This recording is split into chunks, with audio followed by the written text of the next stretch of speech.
Hello, this is Michael Czinkota for another session of International Business, Marketing and Strategy. Welcome. Today we have with us Mr. Daniel Harris of the University of Arkansas, who recently retired after 29 years in policy positions at the U.S. Department of Commerce, where as Minister Counselor he had the rank equivalent to Major General. And he is now in Arkansas heading the Tyson's Center for Faith and Spirituality. And we'll explore a little bit what that means, how that affects international business, and why he's concerned about that. So let me start out with that. First of all, welcome, Dan. Thank you for being here. It's a pleasure, Michael. Thanks.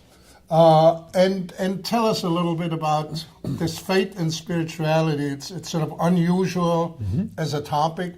Why is this important in the international workplace? Yes. Well, increasingly in the international array or domain, people are realizing that faith and spirituality is in the workplace already, even in places where you don't actually get to talk about it. So the notion is that particularly in multicultural teams, instead of trying to ignore people's faith backgrounds, we should find ways that we can bring this constructively into the discussion so that it's a unifying rather than a dividing issue. Well, often when I talk to business people, especially managers who have controversial decisions to make, the response as to how does this fit with personal values and so on is, hey, it's nothing personal, it's just business. How does that fit into your framework?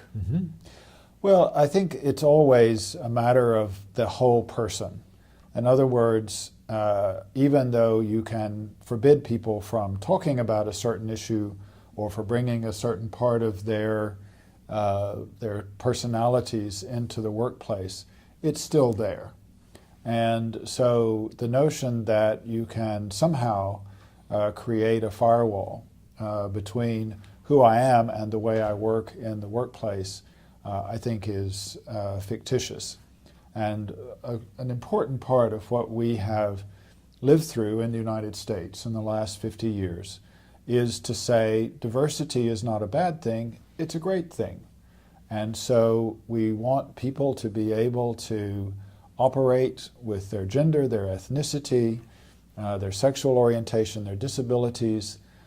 All of those things are part of who you are. And so in some ways, the last frontier is to allow people to bring their faith and their spirituality into the workplace in constructive ways. Well, I don't know about the last frontier, maybe the next frontier, because I'm sure that someday we'll come up with additional issues. But I'm wondering, in today's times, even big companies can get shrunk down because something happened far away, which they had really almost nothing to do with. Yes. So your concept of faith and spirituality, does that bring more certainty, less risk, a greater ability to deal with the punches? What, in the first instance, what it should do is to give people a sense in a company that the leadership genuinely cares about them as human beings. I think everybody who is awake and paying attention to globalization understands that there's no such thing as lifetime employment anymore, and that we all have to roll with the punches. However, if you believe that your leadership cares about you and cares about your longer-term interest as well as just their short-term ability to get work out of you, then it gives people a greater sense of security that, yes, if this company has to downsize, be merged or acquired, at least there's going to be somebody there who will try to get me the best deal that she or he can. Well, Stephen Covey, in his book Speed of Trust, tells us that trust makes life in an organization easier and more efficient Does that also apply to your concept of faith and spirituality? Absolutely. I think people who have respect for each other and recognize that even if they come from different faith traditions, they share important principles about the way individuals should be treated and the way they should treat each other. It can build bonds of trust, even across what would appear to be divides. In other words, for Muslims, Christians, Jews, and Muslims are all children of the book. If you can start with that commonality, then when you have Christian Jews and Muslims working side by side, it can help to build trust because we recognize, first and foremost, that we are all coming from some common antecedents. And I think that Stephen Covey is absolutely right. There are really important benefits to be gained when people inside a company can trust each other, and when your customers trust you and your suppliers trust you to deal with them in a fair and equitable way.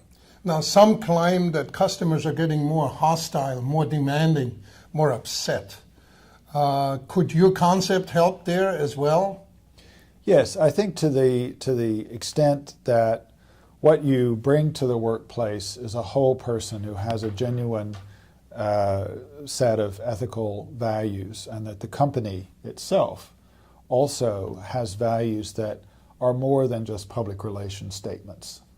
So when consumers see you walking your talk and believe that there is a real foundation there, then I believe they're more prepared to give you the benefit of the doubt, particularly if over time you have treated them fairly and well. Now, it's my understanding that Tyson's Food has organized for spiritual chaplains in its operations. Mm-hmm. Can you, in 30 seconds or less, tell us a little bit about those? Yes, the chaplains are there to serve the needs of the workforce. And the spiritual part is only on request. In other words, they operate in many ways like social workers, but they have this additional dimension. They are all trained in theology and spirituality. So where that's appropriate, they can draw on that spiritual tradition, but it is absolutely up to the employee whether or not the chaplains even bring that into the conversation.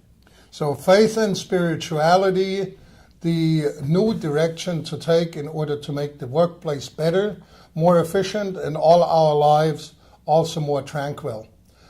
Thank you again, Dan Harris, University of Arkansas, for coming.